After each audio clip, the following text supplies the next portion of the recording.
அன்பு நண்பர்களே, இன்னைக்கு அன்னை சமையல்ல கடலை பருப்பு பூரண கொழுக்கட்டை எப்படி செய்யலான்றத பார்க்கலாம். 1/4 கப் கடலை பருப்பை 1 மணி நேரம் ஊற வச்சு சேர்த்துக்கலாங்க. தேவையான அளவு தண்ணி. இப்போ மூடி போட்டு குக்கர்லேருந்து 5 விசில் வந்தோடனே இறக்கி வச்சிடலாம்.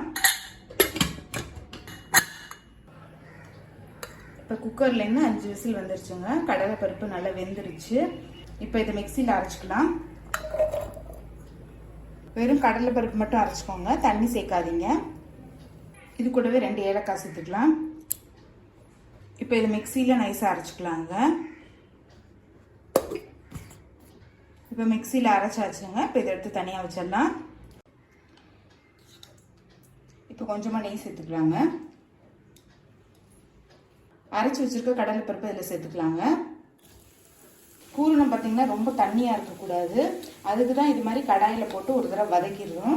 இது கூடவே 1/2 கப் நாட்டு சர்க்கரை சேர்த்துக்கலாம்.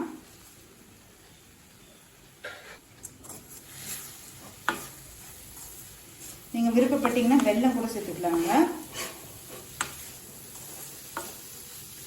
இப்போ நாட்டு சர்க்கரை கொஞ்சம் கொஞ்சமாக கரைஞ்சிக்கிட்டே வரும்.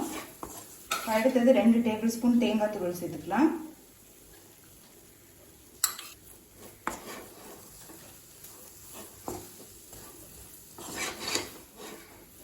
ஒரு 2 நிமிஷம் வரைக்கும் ஸ்லோலி இருந்தால் போதும்.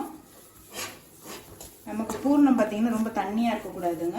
இது மாதிரி ட்ரையாக இருக்கணும். அப்போ தான் நமக்கு வந்து இந்த மேல் மாவுலேருந்து வெளியில் வராமல் இருக்கும். இப்போ 2 நிமிஷம் ஆயிடுச்சுங்க. நாட்டு சக்கரை நல்லா கரைஞ்சிருச்சு. பூரணமும் நமக்கு நல்லா ட்ரை ஆகிடுச்சு. இப்போ கடலை பருப்பு பூரணம் ரெடி ஆகிடுச்சுங்க. இப்போ இதை எடுத்து தனியாக வச்சிடலாம். இப்போ அடுத்தது இதில் 1/2 கப் தண்ணி சேர்த்துக்கலாங்க. 1 கப் மாவுக்கு 1/2 கப்புன்ற அளவில் தண்ணி சேர்த்துக்கோங்க. கொஞ்சம் உப்பு, தேவையான அளவு எண்ணெய். இப்போ தண்ணி கொதிக்க ஆரம்பிச்சிருச்சுங்க. நம்ம கொஞ்சம் கொஞ்சமாக மாவு சேர்த்துக்கலாம். கட்டி இல்லாமல் கரைச்சிக்கோங்க.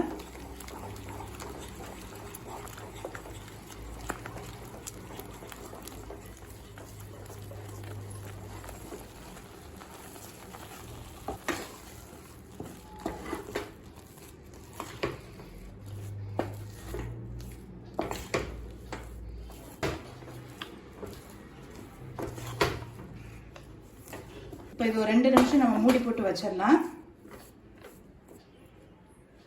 இப்போ 2 நிமிஷம் ஆயிடுச்சுங்க. இப்போ கையில் கொஞ்சமாக எண்ணெய் தடவிட்டு நல்லா சாஃப்ட் ஆகிற வரைக்கும் பிசைங்க.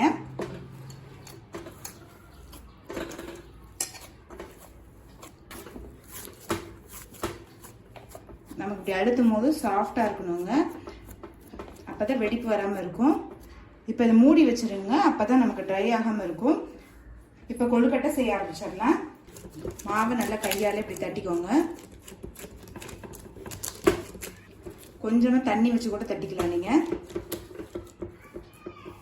இப்போ பாருங்கள், நல்லா மெல்லிசாக தட்டியாச்சு. இப்போ நம்ம செஞ்சு வச்சுருக்க பூரணத்துலேருந்து 1 டீஸ்பூன் வச்சுக்கலாம். இது அப்படியே மெதுவாக முடிக்கலாங்க.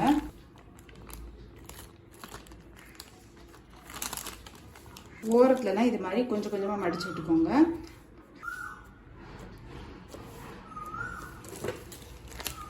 இப்போ பூரண கொழுக்கட்டை ரெடி ஆகிடுச்சுங்க. இப்போ அடுத்து இதே மாதிரி எல்லாத்தையும் பண்ணிக்கலாம்.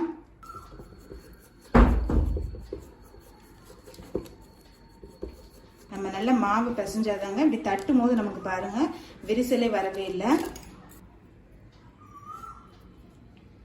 வாழை இலை இருந்ததுன்னா நீங்கள் அதிலே கூட பண்ணிக்கலாங்க.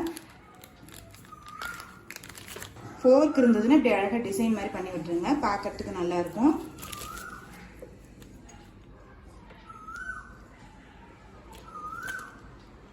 இப்போ பூர்ண கொழுக்கட்டை ரெடி ஆகிடுச்சுங்க.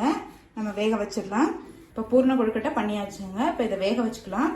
நீங்கள் விருப்பப்பட்டீங்கன்னா ஸ்டீமர் இல்லை இட்லி பாத்திரத்தை யூஸ் பண்ணிக்கோங்க. இப்போ மூடி போட்டு 5 நிமிஷம் நல்லா வேக வச்சு. இப்போ 5 நிமிஷம் ஆயிடுச்சுங்க. கொழுக்கட்டை பாருங்கள் நல்லா வெந்துருச்சு. கொழுக்கட்டை வெந்துருச்சுன்னா மேலே நல்லா ஷைனிங்காக தெரியும். இப்போ பூர்ண கொழுக்கட்டை ரெடி ஆகிடுச்சுங்க. நம்ம சர்வ் பண்ணிடலாம்.